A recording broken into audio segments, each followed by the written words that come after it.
સાગરને મળતી એક નદી ખૂબ પ્રસન્ન હતી. સાગરે નદીને એના આનંદનું રહસ્ય પૂછ્યું. નદીએ કહ્યું કે મારે તમારી પાસે વર્ષોથી આવવું હતું, પણ માર્ગમાં એક પહાડ નડતો હતો.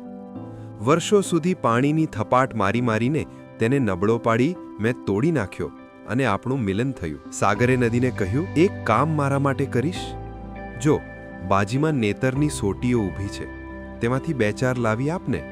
મારે પ્રવાહમાં વહેવરાવી છે. નદી તો તરત જ નેતર ઉગ્યા હતા ત્યાં પહોંચી. આખો દિવસ પાણીની ભારે થપાટ મારી, પણ દરેક વખતે નેતરે વાંકા વળી પાણીને જવા દીધું અને તેને કંઈ ન થયું. સાંજે હારી થાકીને નદી પાછી આવી અને સાગરને વાત કરી.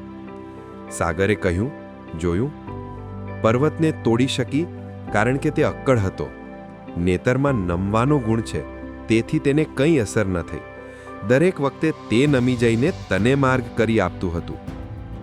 પરિવાર, સત્સંગ અને વ્યવહારમાં પણ જે નમે છે તેની સાથેના સંબંધોમાં કોઈ તિરાડ પાડવા સક્ષમ નથી બનતા. આમ સંસાર વ્યવહારમાં તથા સત્સંગમાં નિર્વિઘ્ન રહેવા આપણે સૌની આગળ નમીને રહેવું, બે હાથ જોડી સરળ થઈને રહેવું.